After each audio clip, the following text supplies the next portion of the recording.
Welcome to the Madison Miller podcast. Tonight's guest works for Empire Sports Media, Nets Republic, and W Insider. He covers the WNBA, and he covers some other stuff as well. Geoff Magliocchetti, how are you doing tonight?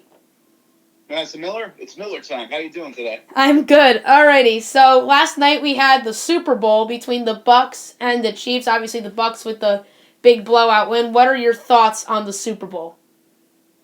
Yeah, wow. If I'm every team in the AFC, I make sure that whatever the heck Todd Bowles did on Sunday night, I make sure that game film is on my desk by today, by Monday morning, as a matter of fact. If it's not on your desk by now, it's too late. You're not doing something right, because what they were able to do was extraordinary yesterday from every single side of the ball. And, I think, Tom Brady, yes, people will still continue to talk about him for a variety of reasons in a negative light. But at the same time, it's almost like I think you can't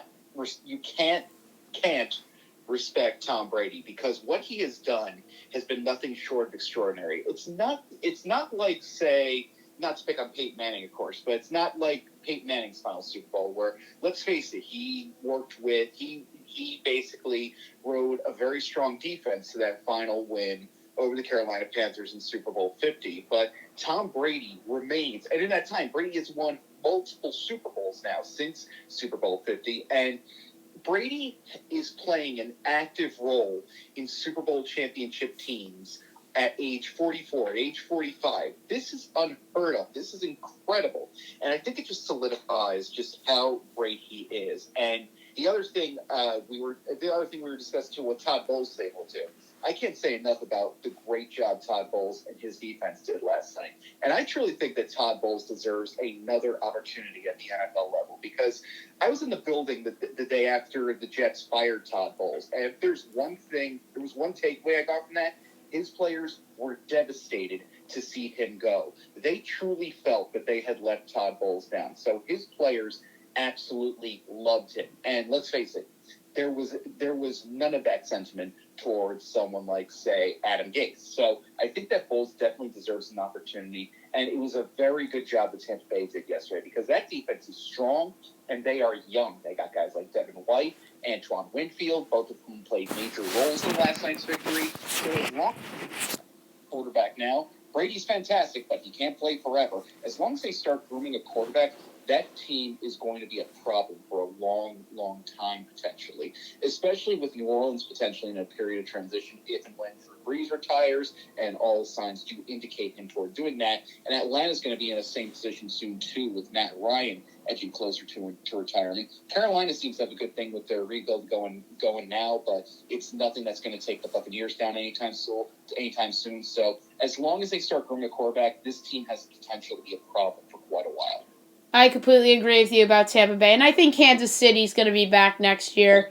Mahomes, obviously, the worst game of his career, in my opinion. What are your takes on the Chiefs going forward? I think Kansas City will be all right, because let's face it, if you have Patrick Mahomes in tow, how bad can things be at the end of the day? And I just think, though, I think they're going to have a major target on their back now, because that's basically, it's a dent in the armor right now, because last night's game tore down the illusion that the Chiefs are infallible, because we saw so many times. How many times have we seen, especially in the Mahomes era, Kansas City falls behind in a playoff game, and they end up coming back? I think teams like we were talking about at the start. I think every AFC team right now, at the utmost, it should be the Buffalo Bills anyway, the runners up in the conference this year. They should have game film of what Todd Bowles did and study it to no end this offseason, because what they were able to do was they put pressure on Mahomes. And you know what? Last night, as a matter of fact, I just want to say, we should probably have named Eric Fisher the game's MVP, because if Kansas City's offense, that mighty offense, looks that discombobulated without Eric Fisher in the lineup, he's truly putting the V in MVP. I heard Mike Myers' name mentioned more on Twitter last night than I've heard Tyreek Hill's. So that should give you an indication of how things were going for Kansas City. And the Chiefs right now, it's not going to be completely easy, because you look at the AFC West, the Los Angeles Chargers are probably going to be a problem next year, especially if Justin Herbert continues to fulfill everything that their scouts said was right for him, especially if he builds on this brilliant rookie season. Herbert, of course, winning Rookie of the Year at the NFL honors the night before the Super Bowl over on Saturday. So I feel like, the Chargers are going to be a problem, and Kansas City now has a major target on their backs. The Chiefs, for all intents and purposes, should still be considered the favorite in the AFC, but things are going to be a bit more difficult for them moving forward. And, as long as you have Mahomes, they're probably going to be in contention. But at the same time, when will we see that massive contract, that $500 million contract, basically come back to bite the Chiefs in the butt? Because, you could keep Mahomes for as long as you want, but will you be able to keep his weapons? Will you be able to keep Kelsey? Will you be able to keep Bill and Watkins, etc.? Will you be able to keep Nicole Hardman? Time will only tell, but for now, I don't see any reason the Chiefs shouldn't be considered the favorite in the AFC moving forward. But again, of course, it's a long offseason. Yes, it is a long offseason. I agree with you about the Chargers being a problem. I wouldn't be surprised if, heck, Denver and the Raiders could potentially get better in the offseason. Can't exclude them from potentially improving. The Bills, I think, are the second best team. Pittsburgh, I think, is going to take a step back. Baltimore is Lamar Jackson. They should be a little bit better than they were last year. And then the Browns, I think, can make improvements too. So the AFC, I think, is going to be a lot tougher than it's been for the Chiefs the past couple of seasons. You covered the Jets, so quickly give me your thoughts on the situation with the Jets and the hiring of Robert Saleh. I think it's pretty good for them moving forward because, because something that stood out to me upon Saleh's hire was when Adam Gase was hired, you'll notice it was mostly the hot take artists that truly agreed with that. People like Colin Cowherd, who praised that move to no end. I think he said he was going to buy AFC title game tickets upon Adam Gase's hire. But when Saleh was hired, look who was praising the move. The players. Richard Sherman offered some strong words of appraisal because Sherman, you'll remember, was, he had fallen off a little bit after his time in Seattle, went back to San Francisco and rediscovered his dominant form under Saleh's watch as defensive coordinator. And I think there was someone else. Oh, it was Quinton Williams who was a big fan of the hiring as well. So it's the players this time around who were pleased with Saleh's hiring. And it reminded me a lot of how disappointed the Jets were when Todd Bowles left. I think this is going to be a good hire for them, but I do give a word of caution to Jets fans because it's a good hire, and I want to give a word of caution to Deshaun Watson as well as matter of fact, who seems to be intrigued by the possibilities the Jets have to offer. If rumors can be believed, I just feel like Jets fans and anyone who wants to come in should know this is going to be a multi-layered process. I don't think there's any one quick fix for this team right now. Because, let's face it, the division belongs to the Bills for the time being.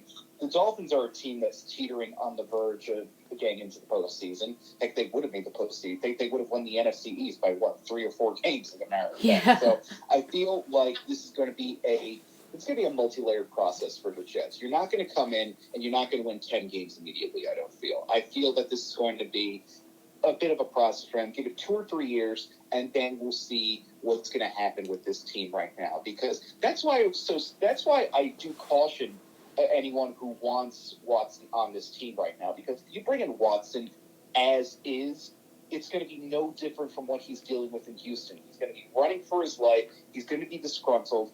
You are not in a position to give most of your off-season budget, which, granted, is at a surplus. I believe the Jets are second in available cap space right now at $65 million, right behind Jacksonville, and that has the potential to go up. You take a look at some of the cap casualties that could be in there. I believe that if they let go of Jameson Crowder, they would save $10 million in cap space. I wouldn't recommend that. Jameson Crowder has turned himself into a dependable slot receiver. Releasing George Fant would also save them just over $5 million cap space as well. And there are several others that I won't bore you with at the time. But I feel that there's an opportunity for them to make some moves this offseason, but you'd be better off using your extra draft capital and using your excess space on several good options instead of one single great one.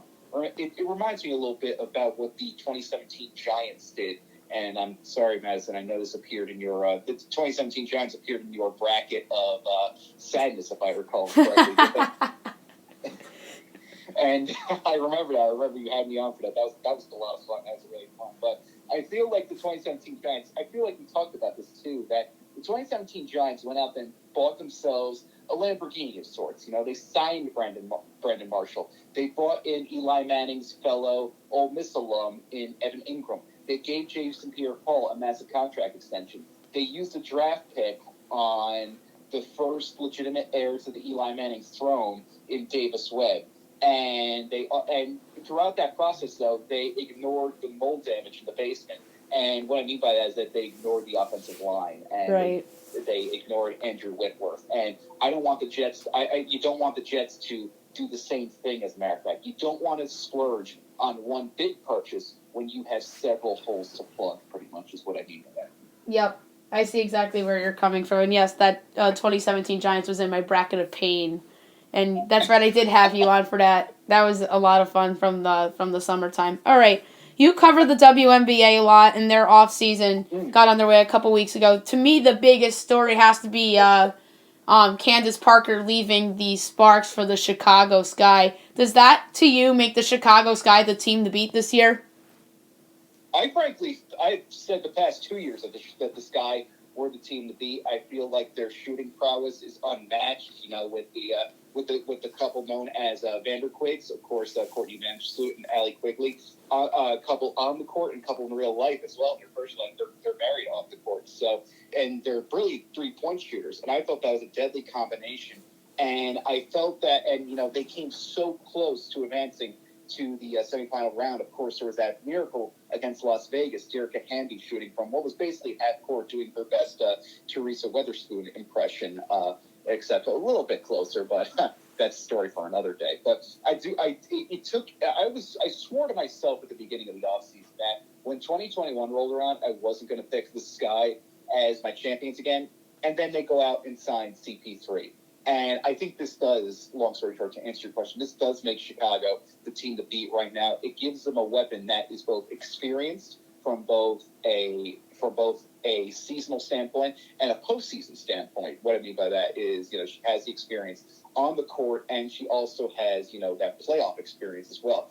And she has that killer instinct, and that's going to be the X factor that turns the Sky from a good team into a great team. So I don't see how you can make the Sky your favorite in the WNBA right now. I mean, Seattle's doing their utmost to keep that status. Sue Bird, of course, is coming back for another year. They also just brought in Candace Dupree. They brought in Candace Dupree, who signed a contract just a couple hours ago. So they're doing that. She's going to join the front court with Breanna Stewart and Sue Bird. So it's good. And lest we forget Jewel Lloyd as well. So it's going to be interesting to see. I mean, until further notice, I think the league does belong to the Seattle Storm, but you cannot count the Sky out by any stretch. They can score, and they can go up on you in a hurry. Absolutely. And another team that I think is interesting going into 2021, well, two teams stand out to me, the Sun and the Mercury. Obviously, the Mercury still have Diana Taurasi and Brittany Griner, and then the Sun were a team that they made some changes last offseason. I remember talking about with you on this very podcast, and they look to have a good season as well. What do you make of those two teams? I think the Sun for sure. They're rebooting their team as well, or not rebooting, re-upping with a lot of people as well. They just brought in, as a matter of fact, excuse me. Lost my place. They just brought in Brianna Jones, who signed in a regular contract this year. Jasmine Thomas is also coming back. So I think, and as is Alyssa Thomas. So I think that the Sun are going to be deadly from shooting from the outside. And people forget that Connecticut is only 2 years removed from an appearance in the WNBA Finals. I think there was a lot of attention dedicated to what the Mystics were able to do, and rightfully so. It was a great run by Washington. They'll go down as that 2019 team will go down as one of the best teams in WNBA history. But they're doing a very solid job of re-upping with people this offseason and bringing in some outside shooting talent that I think should very much play to their advantage. So definitely keep an eye on them there. And it's so interesting what the WNBA has been able to do this year, or for several years now. They've eliminated the concept of conferences, which allow us to see the finals matchups like Washington and Connecticut. So I think that's great for them. And you look at Phoenix, of course, they're bringing back Diana Taurasi, and they also brought back a former Liberty veteran, and I believe Rutgers as well, Rutgers alum Nakia Vaughn, who just signed with them. She can definitely help in the interior game. So, and Phoenix is also going to be calling. They're moving out of their non-bubble basketball games. What a concept, am I right? They're moving out of Talking Stick Arena, and they will be playing at the Arizona Veterans Memorial Coliseum this year, should everything go well. So I think this is a very exciting time in Mercury basketball. And of course, as you mentioned, they just re-upped with Diana Taurasi, who mentioned recently that she had about 2 or 3 teams talk to her at the very least, but none of those conversations got very far. She is dedicated to the Mercury, and it looks like they're gearing up for one more big run to the WNBA Finals with Taurasi in tow. And another team that I'm interested in is the Los Angeles Sparks. I think they're going to take a step back without Candace Parker. How do you feel about them? I think the Sparks are an interesting case. They did make some splashes in free agency. They were able to re-sign Nneka Ogwumike, who's of course Cord, and she'll actually be starring alongside her sister, Shanae, over in the Space Jam sequel that's coming out. So that should be pretty interesting. Diana Taurasi is a good appear in that as well. And the Sparks also were able to bring in Erica Wheeler, who you may recall was the most recent winner of the WNBA All-Star Game MVP, and also Brittany Sykes. So I feel that this is an interesting time in Sparks basketball because we heard some rumors emerge last year that that players were displeased with the direction that Derek Fisher was taking them. So while losing Candace Parker is a bit of a major setback, the Sparks were able to compensate for it with the signings of Sykes, with the signings of Wheeler. So, and they did lose Chelsea Gray, however, over to Las Vegas, who of course will be very dangerous, and that danger will probably increase 40-fold if and when Liz Cambage decides to return to the Aces. So I feel that it's going to be a very crowded top picture. I think we discussed during your last WNBA preview that this WNBA, the modern WNBA, is very top heavy. There's about 4 good teams you could almost classify as super teams out there. Vegas is probably one. Chicago's probably in that conversation now with Parker in tow. Washington's going to be in that conversation. There's basically a big asterisk next to last year because of both Elena Deladon and Tina Charles sat out of the Bradenton bubble. So it's very top heavy in the WNBA, and the Sparks were there for a while, but at the same time now they need to prove that they still belong there after losing some of their most well-known names. Yep. And the Liberty's obviously the team you cover. Obviously, last year is a little bit disappointing with the top overall pick from last year. Why am I blanking on her name? The Oregon girl? Sabrina Ionescu. She got injured, and they just weren't that great last year. What are your expectations for them going into the new season? The Liberty are such an interesting case because General Manager Jonathan Cobb, shortly after the Liberty won the WNBA draft lottery for the second year in a row, they'll pick number 1 come April, but he said that he wanted to do something called, quote, a hybrid rebuild. And it's easy to see where he's coming from because the Liberty of the past 3 seasons, they've missed out on a tournament where 2/3 of your league makes it. So it's understandable why Cobb wants to do something a little different. And he proved that he and Kia Clark both proved that they want the Liberty to move forward on this. They just brought in Benaja Laney, a.k.a. the defending champion of the Most Improved Player Award with the Atlanta Dream. She's done a very good job of developing a WNBA career despite going in the 3rd round, so she can provide some veteran guidance out there. Behind only Laisha Clarendon, she would be the oldest member of the Liberty at 27. And there are several other players for the Liberty coming back or hopefully coming back, knock on wood, of course, from overseas after opting out last year. Rebecca Allen and Maureen Johannes were certainly missed last year, as was Han Shu. And, of course, Asia Durr was likewise missed, and she recently appeared on HBO's Real Sports to talk about her fight with COVID-19 and she's still not well from that virus. So you certainly don't want to make any expectations with her coming back this year. She of course can take all the time she wants to feel well at a personal level, and she is working her way back. She said she does intend to play. It just depends on how she's feeling. So we'll certainly keep an eye on that. But there are several players from the Liberty who fit very well in this system. Head coach Walt Hawkins has spoken the world of Rebecca Allen, for example, who has developed a reputation as both a tenacious defender and a strong outside shooter. Marie Johannes has only expanded on her reputation as a very strong passer and a strong outside shooter, which should likewise fit well in Hawkins' system if she chooses to come overseas this year. The Liberty also just re-signed her, as a matter of fact.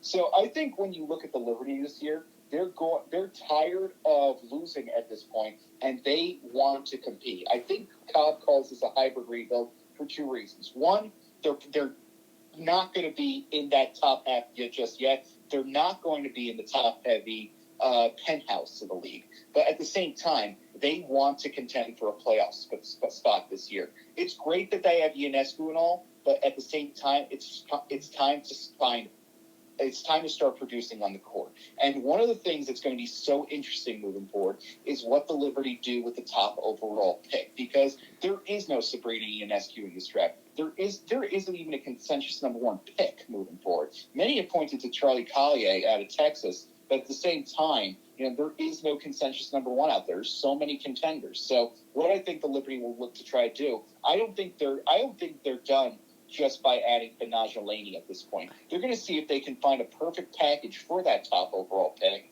and go out there and seek to bring in some new assets out there. Because even when Ionescu went down, there weren't wins in the standings, but at the same time, they were able to develop some wins on the court. One woman who really stood out to me was Jasmine Jones, who did a very good job out there. She actually earned WNBA All-Rookie honors. She hadn't played a true point guard role since her time in high school, I believe over at Florida A&M Developmental down in Daytona, and she stepped in for Ionescu. The game Ionescu went down, she put in 20 points and did a very good job on the court. Earned herself all-rookie honors, so there's plenty to be excited about with this Liberty team.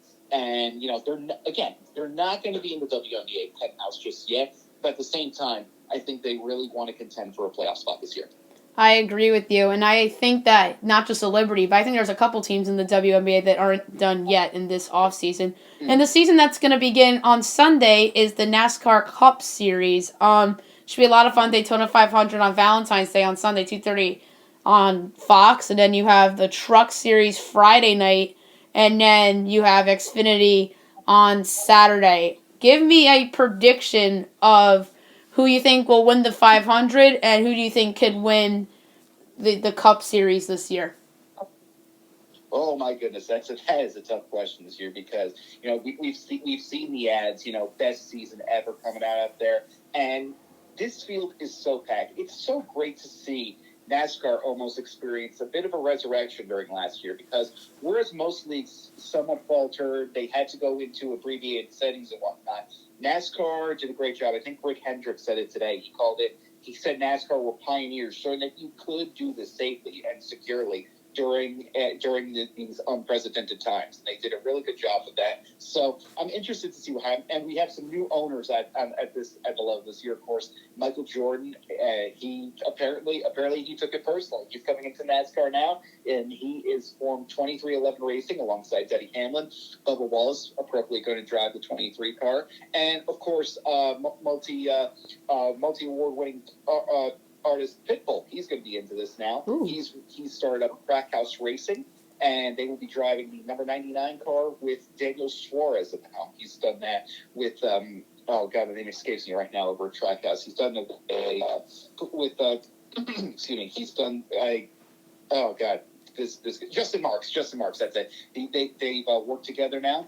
Marks, of course, has run a handful of events at the Xfinity and Cup Series, and they have run Trackhouse, and they're driving the number 99 Chevrolet with former Xfinity Series champion Daniel Suarez behind the wheel. Should be a lot of fun. So in terms of what to expect this year, From the 500, for example, so many headlines. Denny Hamlin trying to bring in yet another Daytona 500 victory. He's a two-time defending winner. I personally got an eye on Ryan Newman in the number 6 car because, Newman had a tough year last year, and it stinks to see what happened for him because, of course, nothing more needs to be said about that wreck he endured last year on the final lap. So close to victory. I think he's someone who could definitely come in there, take things a little personally. And once he got back to the car, he never really refound that speed. And it wound up being a tough year for Roush Fenway Racing as a whole, as a matter of fact. So I feel that he's going to be someone to keep an eye on. And, of course, Kyle Larson coming back. He had his troubles last season coming back into Rick Hendrick's number 5. That's going to be real exciting. And you look at the rookie class this year. Anthony Alfredo's going to be taking over number 38. Chase Briscoe in the number 14 for Stuart Haas, of course, succeeding Clint Boyer in that car. So I feel like there are so many storylines in NASCAR this year. Of course, you have to keep an eye on Chase Elliott in terms of the championship, looking to defend his championship. Remember, he has won the last few road course events, and we have no less than 7 road course events, including return to the Finger Lakes up in Watkins Glen. Going to go back to that road course this year. And Kyle Busch, the 2019 champion, he'll be seeking revenge this year as well. But I personally feel that this might finally be the year for Denny Hamlin because he's the type of guy, he's turning into the new Mark Martin, something he takes with a compliment. He's the type of guy that has won everything there is to win at his level. Almost like Henrik Lundqvist, as a matter of fact, to put things in local terms. He's won everything there is to win at his level, except the championship at the end of it. So I feel like this is the year Hamlin's finally going to break out. I think he's going to take the title this year. As for the 500, I think that, oh boy, I think that someone to keep an eye on too is Alex Bowman. He, of course, is taking over the 48 for Hendrick for the retired Jimmy Johnson. But my Daytona pick, I'm going to go with Martin Truex Jr. in the number 19 car. He's come close a couple times, and I think that he is hungry for this. And he's working on extension with Joe Gibbs Racing right now. And you can't, and let's face it, as a Jersey native, I'm almost obligated to pick him for a couple races this year. Am I not? So I'm going to go with Truex. I'm going to go full Joe Gibbs right now. Truex for the 500 and Denny Hamlin with the title. Okay, I don't know who I'm going to go with for the 500. I'm probably going to make my pick on the podcast on Friday and same for the other races that are going to be held over the weekend. So, what a cop-out, Madison. Yes, I just did a cop-out. I'll text you my pick. I'll send you my pick. But, quickly, Xfinity, what are your expectations for Xfinity this year? And same for the Truck Series as well. Yeah, Xfinity and Trucks were a lot of fun last year because I think it was great that more people, myself included, got into the Xfinity Series last year. And the thing is with Xfinity, we're seeing a lot of returning names come back, Chris. Like, normally you'd expect a ton of these guys to jump up to the Cup level. I actually expected Noah Gragson to take over the number 48. JR Motorsports, Junior Motorsports, and Hendrick have worked very closely together. So I was a little surprised to see Gragson not take it over the 48, though he will be attempting to make his Cup debut. He'll be running the number 62 Beard Motorsports Chevrolet for in the 500. He'll be running one of the Blue Green Vacations qualifying duels earlier this week, and the team owner Mark Beard actually just passed away. So of course we extend our condolences to them. And but he's coming back this year in the number 9 car for Junior Motorsports this year, of course run by Dale Earnhardt Jr. And previous drivers of that car, of course, include Chase Elliott. But someone I want to keep an eye on in the Xfinity Series racing in the Xfinity Series this year are the trio over Colleague Racing. Colleague has done a very good job, known for starting off the leaf filter home improvement system. And they had a strong trio coming back this year, and they're looking to expand their Cup resume as well. Justin Haley, who I think I'm going to go with my personal pick for the Xfinity Series title this year. I'm going to go with Justin Haley in the 11. He's coming back with them. Ross Chastain was previously in the 10. He's making the jump over to Chip Ganassi Racing, taking over for Larson and Matt Kenseth in the number 42. That's going to now be driven by Jeb Burton, who, of course, has connections to 1990s, early 2000s NASCAR darlings. Geoff and Ward Burton. God, I feel so old right now. That's how you know you're getting old. When the guys who, when the guys who were racing when you were a kid their kids are racing now. So Yep. that's really interesting. And of course, now in the 16, which is going to become a full-time car this year, Adrian Allmendinger, a former Cup Series winner, he's going to be taking over the 16 this year. So definitely keep an eye on the guys over at Colleague Racing this year. So they're going to be guys to be forces to be reckoned with. And there's just so many drivers in the Xfinity level who are returning to their elite rides this year. Brandon Jones going back to Joe Gibbs, as is Harrison Burton in 1920 respectively.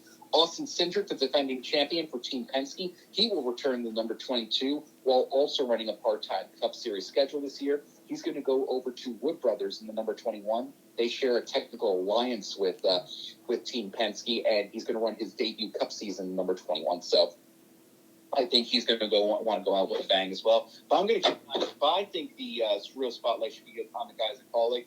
They've done a great job. Self-made team out there. They've had some very strong efforts. My pick is Justin Haley in the Xfinity Series. Yeah, I like Justin Haley as well, and I'm surprised that Noah Gragson didn't get promoted as well. I agree with you about that. And then anybody to look out for in the Truck Series? Oh, sure, 100%. I'm going to keep an eye for sure on Haley Deegan. She's had some success at the ARC level. She's going to be driving number 1 for David Gilliland this year, so she's certainly someone to keep an eye on. I also want to keep an eye on John Hunter Nemechek, who, of course, ran for the Cup Series Rookie of the Year last year. He's going down to get some more experience at the truck level. I think I'm going to go with him. He's driving Kyle Busch's number 4 Toyota this year, so definitely someone to keep an eye on for sure. And Truck Series, there's plenty of people coming back too. Austin Hill's coming back to the number 16. Chandler Smith has earned himself a promotion as well. He's going from the 51 to the number 18. And I think this is great to see from a quote-unquote minor league NASCAR level, in that these guys aren't making the immediate jump to the Cup level, because it's true for baseball and it's true for NASCAR as well, because if you send these guys up too quickly, it's going to be a crash and burn. So I'm glad to see that drivers are spending more time at the Truck Series level, at the Xfinity Series level. They're getting these extra years of development, and I think it presents a very bright future for NASCAR. So you take a look at the teams that are welcoming guys back. Ben Rhodes is also coming back in number 99 for Thor Sport Racing. They're switching over to Toyota this year, so keep an eye on that. Grant Enfinger also coming back in 98 for Thor Sport over at Toyota. So I feel that those guys are certainly something to keep an eye on. Of course, Johnny Sauer, guy's been racing forever in the Truck Series, done a very good job for himself. In terms of drivers in new places, Rafael Lessard is going to go over to GMS. He previously drove for Kyle Busch Racing last year, so I would keep an eye on him. I'd also keep an eye on, in terms of new guys, we talked about Haley Deegan, and I think someone else, John Hunter Nemechek, and Tate Fogelman's going over to the 12. At Young Motorsports, I think that he's going to be someone to keep an eye on this year. Could sneak in the victory lane at either Talladega or Daytona. So guys, keep an eye out for sure. Chandler Smith gets a promotion as well, but my pick for a champion right now would be John Hunter Nemechek in the number 4 for Kyle Busch. That's not a bad pick. And before we go, I want to talk a little bit of college basketball locally. Seton Hall and Rutgers. Sure. Seton Hall, slow start, but picking things up a little bit, got a big win over the weekend. And then Rutgers, as we talked about earlier, finally ranked again after not being ranked for a little bit. What are your takes on these two teams, and do you think that they both end up making the big dance? By the way, I just wanted to add one more in the Truck Series. It wasn't Tate Fogelman I was thinking about. It was Brett Moffitt, who goes to the Leeds Motorsports Chevrolet, former champion of the Truck Series. He's done a solid job as well. So in terms of college basketball, I'm glad to see Rutgers is back in there. It feels so appropriate, because it was almost too on the nose that the first time the Rutgers men's basketball program finally has a legitimate shot at making some noise in March during the main tournament, what happens? The tournament gets canceled.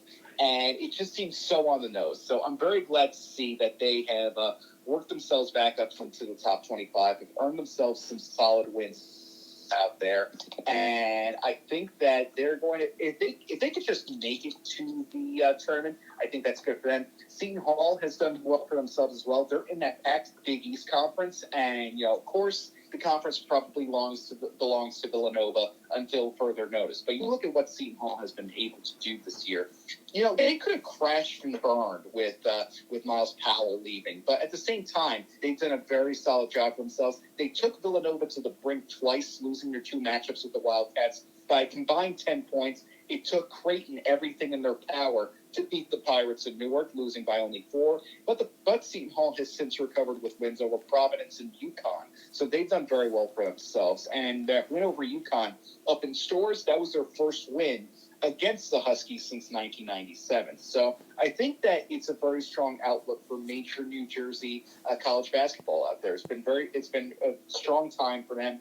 And we also can't forget, by the way, St. John's, who has reinserted themselves into the bubble picture with a huge win, not just a win, but a dominant win over Villanova last week. An 11-point win over the Wildcats, which was very well done. First time those teams met at Carnesecca Arena in Queens since 1994, and St. John's took full advantage of it. Because, look, people can talk all they want about that Villanova had a tough shooting night that night, but the Red Storm took advantage of it. We've seen Villanova have some bad shooting nights before, but they've ended up winning. St. John's took advantage, and now they're in the bubble conversation. So we could definitely see some strong metropolitan representation at the men's basketball tournament when we get there this March in Indianapolis.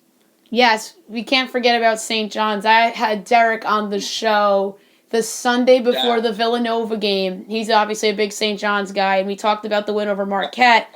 And he was very nervous about this Nova game, and obviously they win against Nova. And Nova is obviously Villanova, and St. John's, you're right, they could very well be in the picture come Selection Sunday as well. All right, Geoff, it was a pleasure to have you on today as always, and I'll probably get you back on before the WNBA season starts, as we will go full preview mode of the WNBA, among other things. Madison, thanks so much. Keep up the great work. You're doing some great work here. Keep it up. Thank you very much. Have a nice night.